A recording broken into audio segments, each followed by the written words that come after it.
예, 저는 안 그럴 줄 알았는데 사무실에 감기가 돌았습니다. 저는 안 걸릴 줄 알았는데 이게 감기인지 비염인지 긴가민가한 상태로 눈이 잘 안 떠지고 좀 감길라 그래요. 그래서 눈을 좀 가리려고 안경을 쓰겠습니다. 이게 저도 어색해요. 사무실 안에서만 이제 컴퓨터 볼 때 쓰는 안경을 이렇게 나와서 쓰니까 영 어색하네요. 근데 또 써야 될 이유가 있어요. 이게 아름답게 눈부신 분들이 저를 다 바라보는 것 같아서 눈부셔갖고 써야 되고, 진짜 써야 될 이유는 제가 이걸 쓰고 어제 설교를 준비했는데 이상한 목사님이 잘 어울린다고 쓰고, 그래서 그랬습니다. 큰 교회 목사님들은 좀 교만하고 작은 교회 목사님들은 좀 소박하다 하는 이런 선입견들을 좀 가지고 있는 것 같아요. 그런데 꼭 그렇지만도 않습니다. 제가 어떤 책에 보니까 이제 강의하러 다니는 그냥 평범한 교회 어떤 그냥 평범한 목사님인데, 이 목사님이 이제 큰 교회도 가보고 작은 교회도 가보고 여러 군데 교회를 가면서 그 교회 담임 목사님들을 이렇게 만나면서 자기 이렇게 생각들을 적어놓은 글들이 있었어요. 거기에서 하는 말이에요. 내가 만난 작은 교회 목사님들은 질투가 많고 자기 자랑이 많은 편이다. 강사인 나에게 기선을 제압하려는지 자신이 신대원 몇 기라고 기술을 은근히 뿌리고, 또 친분이 있는 것처럼 큰 교회 목사님들의 이름을 언급하기도 하고, 또 어떤 큰 교회 목사님은 자기 후배다 하면서 인맥 자랑을 늘어놓는다. 반면에 큰 교회 목사님들은 집회 이야기 외에는 다른 얘기로 강사인 나를 부담스럽게 하지 않을 뿐더러 자신이 직접 강사를 대접하는 겸손함을 보였다. 작은 교회 목사님은 소박하고 큰 교회 목사님은 깐깐할 줄 알았더니 실제로는 반대인 경우도 심심찮게 많은 것 같아. 그랬습니다. 제가 이 글을 보면서 이런 한 줄 평가를 해봤습니다. 목사님들이 자기 자랑이 아니라 예수님 자랑하는 목회를 했으면 좋겠다 하는 한 줄 평가를 제 나름대로 내려봅니다. 다메섹으로 가는 길에서 예수님을 만난 이 바울 목사님, 곧장 예루살렘으로 가지 않았습니다. 예루살렘은 그 당시에 쉽게 말하면 목회하려면 적어도 그 예루살렘에 있는 사람 몇몇은 좀 알고 있으면 목회하기 쉽게 말하면 목회하기 편한 그런 장소였다고 생각하시면 되는데, 예수님을 만나고 곧장 예루살렘으로 가지 않고 아라비아로 건너가고 거기에 좀 있다가 다시 다메섹으로 돌아왔습니다. 그리고 그렇게 3년 있다가 3년 만에 예루살렘에 있는 게바를 만나려고 예루살렘으로 왔지만, 그러나 오래 머물지도 않고 15일 동안만 머물렀고, 그리고 15일 동안 머무르면서 이 사람 저 사람 만난 게 아니라 주의 형제 야고보 외에는 다른 사람을 일절 만나지 않았다라고 갈라디아서 앞장에 보면은 그런 내용이 나와 있어요. 사도 바울 목사님께서 이렇게 한 행동에 대해서 예루살렘으로 갔으면 자기 목회 인생이 편했을 텐데 그렇게 하지 않고 그냥 이렇게 돌고 해서 다시 3년 만에 예루살렘에 오고 15일도 머물지 않고 아무 사람도 안 만나고 했던 이유에 대해서 이렇게 얘기합니다. 내가 전하는 복음은 예루살렘과 그곳에 유력한 사람들에게서 배운 것도 아니고 내가 만들고 가르쳐서 전하는 것도 더더욱 아닙니다. 내가 전하는 이 복음은 하나님이 직접 세우신 것입니다. 다메섹에서 자신을 만나주시고 자신을 통해서 하나님 직접 주신 그 복음입니다. 나는 이 복음의 진정성이 조금이라도 훼손될까 봐 예루살렘으로 가지 않았고 아라비아로 가서 성경을 처음부터 다시 들여다보고 연구하였습니다. 지금 내가 예루살렘에 온 것도 나의 자유로 온 것이 아니라 하나님께서 그렇게 하라고 하셨기 때문에 여기 와 있습니다. 그래서 2장 2절에 보시면 2장 2절 초반에 보시면 계시를 따라 올라갔다 하는 얘기가 내가 자유로 간 것이 아니라 성령께서 하나님께서 이제 나에게 예루살렘으로 가라 하셨기 때문에 나는 지금 여기 왔습니다라고 얘기하는 거예요. 그래서 나는 예루살렘의 유력한 자들, 그러니까 영향력이 좀 있고 명성이 있는 사람들에게 사사로이, 이 말은 헬라어로 이제 풀이해 보면요, 좀 뭐랄까 상관하지 않는다는 거죠. 개의치 않는다. 전혀 신경 안 쓴다. 그런 뜻인데 이런 뜻입니다. 예루살렘의 유력한 자들이 나에 대해서 어떠한 평가를 하든지 간에, 내가 전하는 하나님의 복음에 대해서 어떤 평가를 하든지 간에, 어떤 시선을 두든지 간에 나는 전혀 개의치 않고 복음을 전하고자 합니다. 왜냐하면 내가 전하는 이 복음은 유력한 사람들의 그 어떤 검증을 통해서 권위를 인정받는 것이 아니라 하나님께로부터 직접 받은 권위이고 하나님께서 직접 세우신 복음이기 때문에 나는 전혀 그들의 아무리 유력하다고 하는 그들의 시선과 눈초리를 전혀 신경 쓰지 않고 나는 오히려 나의 이 다름질이 헛되지 않도록 하기 위해서 앞으로도 최선을 다할 것입니다 라고 말을 하고 있는 거예요. 바울 목사님이 할례 받지 않은 디도를 데리고 예루살렘을 함께 디모데와 함께 방문을 했습니다. 아마 제 생각인데 디도를 예루살렘 방문 여정에 일부러 동행시켰으리라 하는 생각이 됩니다. 왜냐하면 그렇게 함으로써 할례 받지 않은 헬라인 디모데는 할례를 행했지만 양친이 다 어머니가 유대인이기 때문에 복음 전하는 데 있어서 좀 방해가 될까봐, 좀 말이 많을까봐 디모데는 할례를 행했지만 이 디도는 양친이 다 이방인이기 때문에 굳이 할례를 행하지 않고 있었던 이 디모데를 데리고 예루살렘으로 올라왔던 데는 아마 바울이 봐라, 이 할례 받지 않는 이 이방인 디도도 나와 함께 하나님의 복음을 전하고 있지 않느냐 해서 하나님의 복음 전함에 있어서 그 이방인이라고 타이틀이 할례 받지 않았다 하는 타이틀이 아무 상관없음을, 그래서 오히려 그들이 바울을 어떤 나쁜 시선으로 보더라도 나는 그걸 전혀 신경 쓰지 않는다 하는 것을 오히려 되돌려서 말하고 싶은 그런 의도를 가지고 상관없다 하는 것을 이 디도를 통해서 간접적으로 말하기 위해서 디도를 예루살렘 방문 일정에 일부러 동행시키지 않았나 하는 생각들이 듭니다.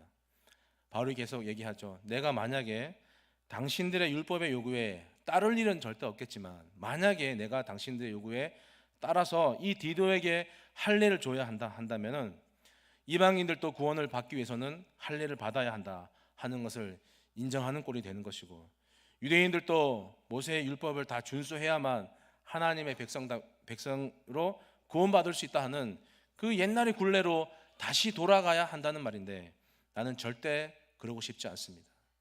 나는 앞으로도 그러고 싶지 않습니다. 죄와 사망에서 나를 해방시켜 주신 예수님의 십자가의 죽음을, 그 십자가의 자유함을, 복음의 자유함을 나는 절대로 무효화시킬 수가 없습니다 라고 하는 단호한 말을 하고 있는 것이죠. 하나님의 백성이 되려면 할례를 받아야 한다는 그 당시의 보편적인 흐름에 대해서 바울은 자신이 받은 복음의 자유와 이 율법에 대해서 정면 승부를 하고 있는 거예요.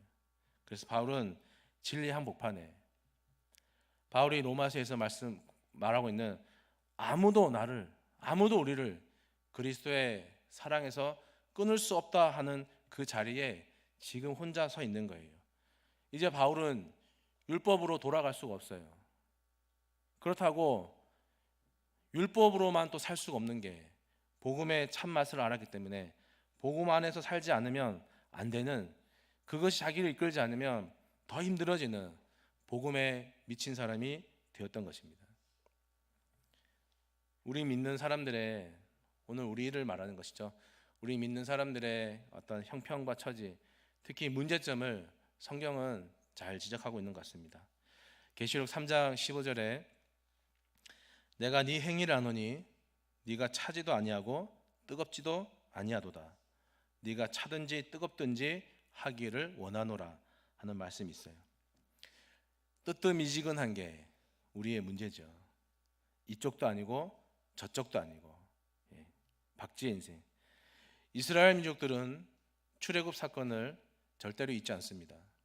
그 출애굽 사건 중에 특히 홍해를 건넜던 사건들은 더더욱 잊지 않습니다. 왜냐하면 이 홍해 사건은 하나님이 자기 민족을 구원하신 엄청난 사건이거든요. 그 사건이 있었기 때문에 지금 자신들이 노예 생활에서 해방되어서 지금 자기 민족들이 존재하고 있기 때문에 정말 엄청난 사건이고, 그리고 아주 특별한 사건입니다. 일상적으로 그냥 일어나는 평범한 일과는 다르게 아주 어떠한 특별한 일을, 특별하게 일어나는 일을 가리켜서 두 글자로 뭐라 그럴까요?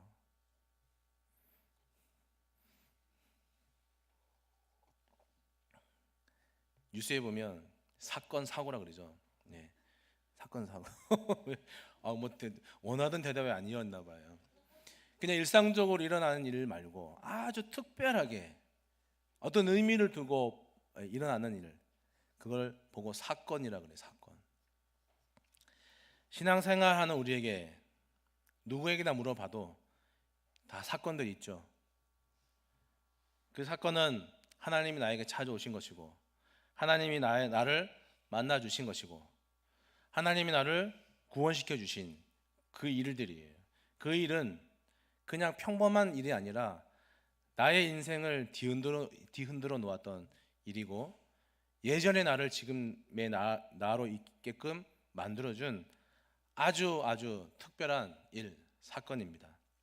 성경의 모든 인물들에게 이 사건들이 있었습니다. 그런데 그들에게 있어서 사건은 똑같이 평범한 일이 아니라 그들 인생을 아주 심하게 흔들어낸 아주 특별한 사건이 되었습니다. 마가 다락방에서 성령이 임재하셨고, 그리고 제자들이 경험했던 예수님의 부활은 오늘 우리에게도 사건입니다. 왜냐하면 우리는 지금도 성령과 동행하고, 성령이 우리의 영이 고갈될 때 우리의 영을 채우시는 그 충만케 하시는 은혜를 힘입어서 우리는 새 힘을 공급받고 사는 것이죠. 부활의 경험을 통해서, 부활의 증인들을 통해서 우리는 지금도 부활의 소망을 가지고 천국을 소망하면서 살고 있습니다. 근데 이것이 우리에게 사건이냐 아니냐가 중요한 거예요. 뜨뜻미지근한 그것은 우리 신앙에 이 사건이 없기 때문이에요.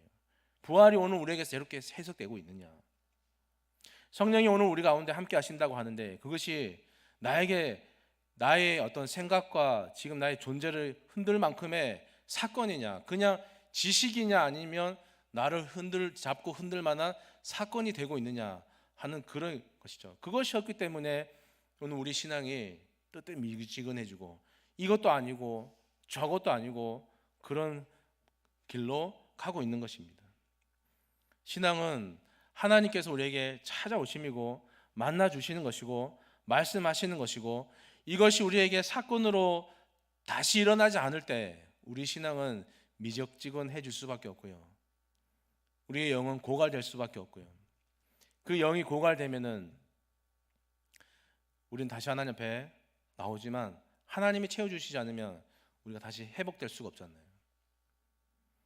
제가 간간히 말씀드리는 건데, 우리 헬라 개념으로 보면 우리 사람은 두 가지로 나뉩니다. 하나는 육이고 또 하나는 영혼입니다. 근데 히브리 개념으로 보면은 우리 몸은 세 가지로 나뉩니다. 영, 혼, 육 나뉩니다. 여러분, 이 세 가지가 떨어져 있을까요? 붙어 있을까요? 연결되어 있을까요? 개별적일까요? 몸이 힘들면 마음이 기쁘시던가요? 마음이 힘든데 어디 신난 데 가서 놀자 한 적이 있으십니까? 마음이 힘들면 더불어 몸도 힘들고, 몸이 힘들면 자연히 기분도 처지게 되고, 그래서 몸이 힘들고 마음이 힘들면 먹거나 쉬거나 먹거나 하면 되는데, 이 영이 힘들면 아무리 쉬어도 아무리 뭘 해도, 아무리 재밌는 걸 찾아도 회복되지가 않아요. 그 영이 힘들 때는 그 영이 회복될 수 있는 방법은 한 가지예요. 성령이 오셔서 그 영을 만져주시고 채워주셔야 돼요.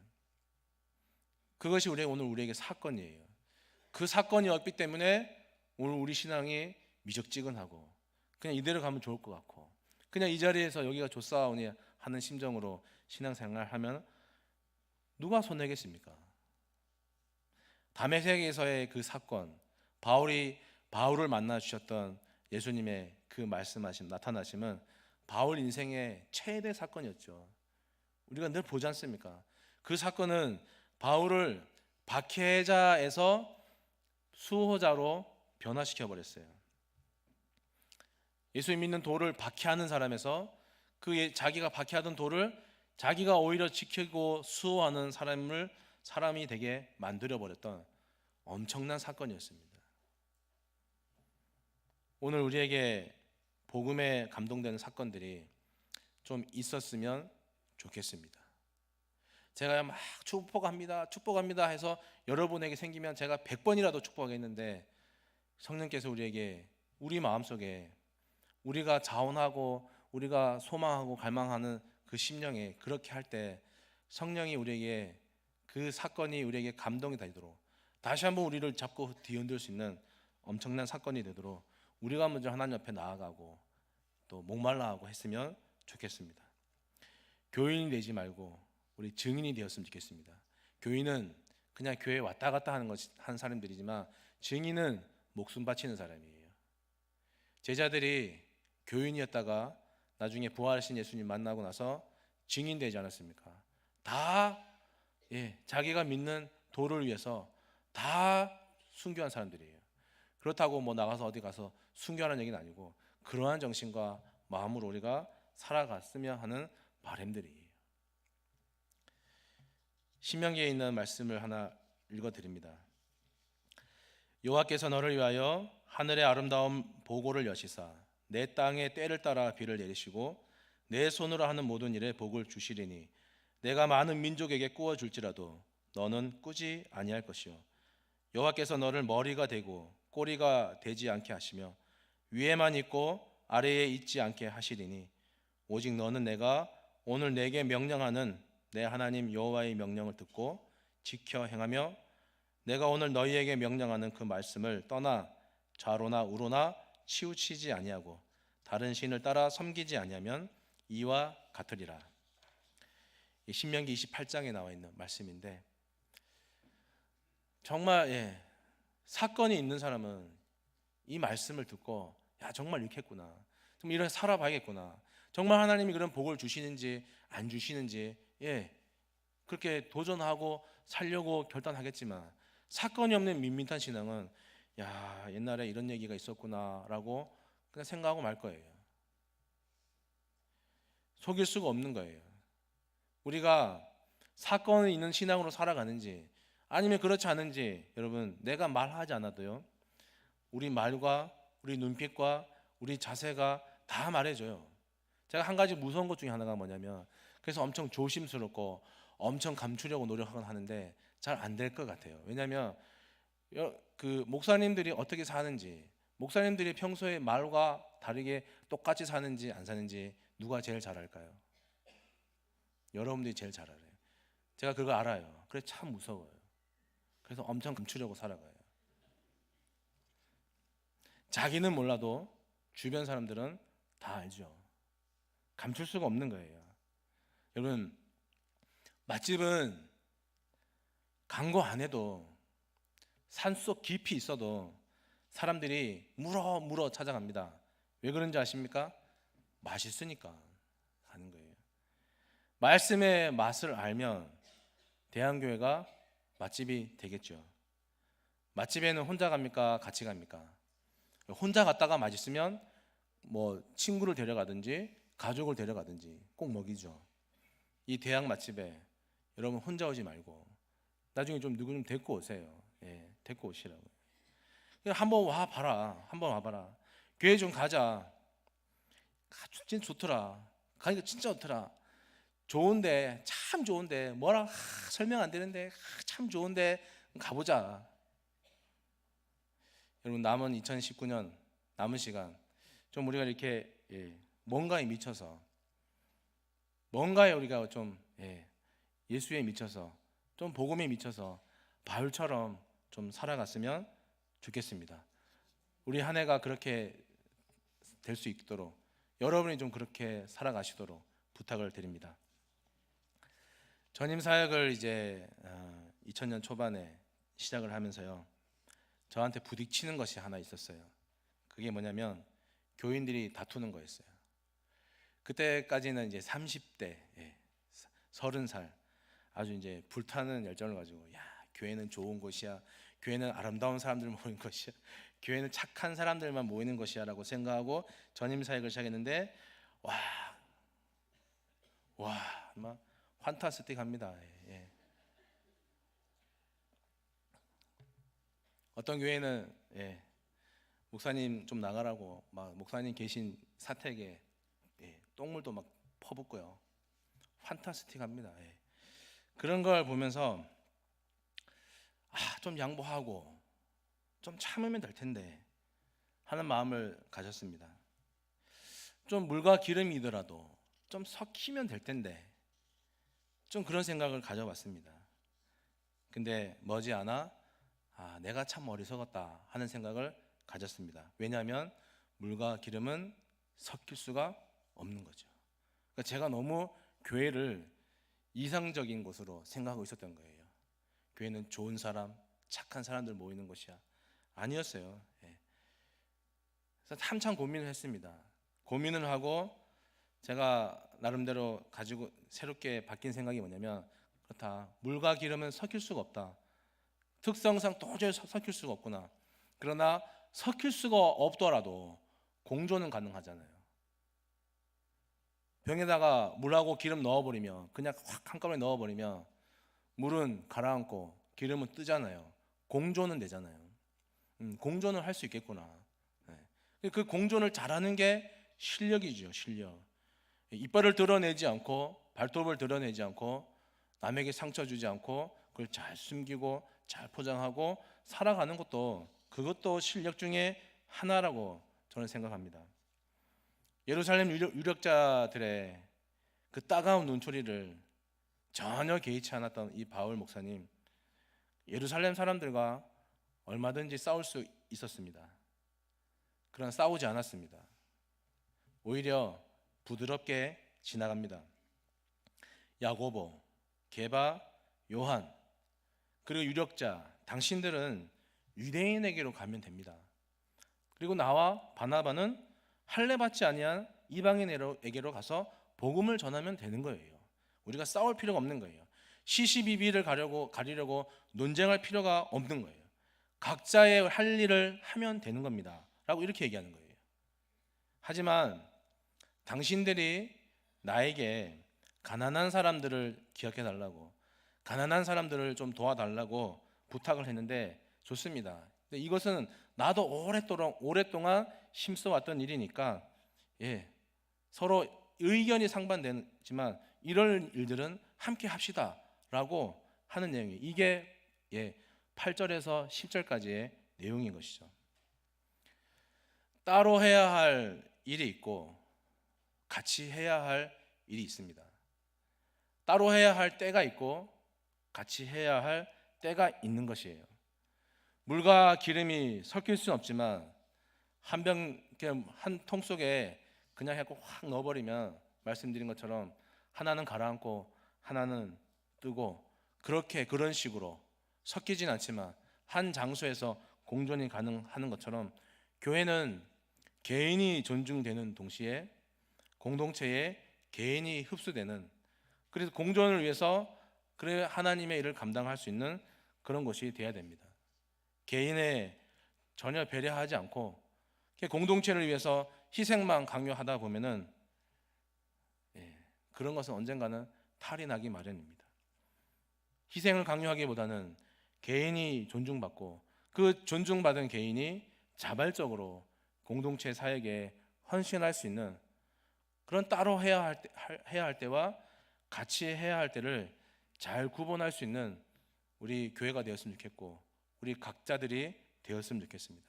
그렇게 봉사하면 그 봉사하는 가운데서도 복음으로 사는 자유가 이런 거구나, 이 믿음 안에서 살아가고 믿음 때문에 즐거워하고 기뻐한다는 게 이런 것이구나 하는 것을 여러분 그렇게 생각하시다 보면은 그 속에서 여러분들이 배울 수 있으실 거예요.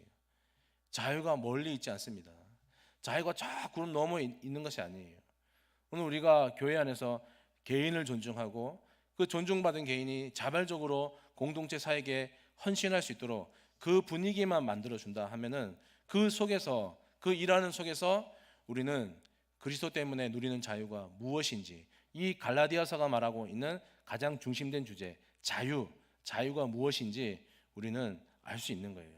내가 하는 일은 아주 중요한데 남이 하는 일은 조금만 중요하다, 이런 생각들은 저기 잘못 가도 저기 한참 잘못 가고 있는 거예요. 내가 중요하면 남도 중요하고요, 내가 힘들면 남도 힘든 거예요. 내가 하기 싫은 일 남에게도 시키면 안 돼요. 하나님 사랑, 이웃 사랑을 외치는 사람들이 그러면 되겠습니까?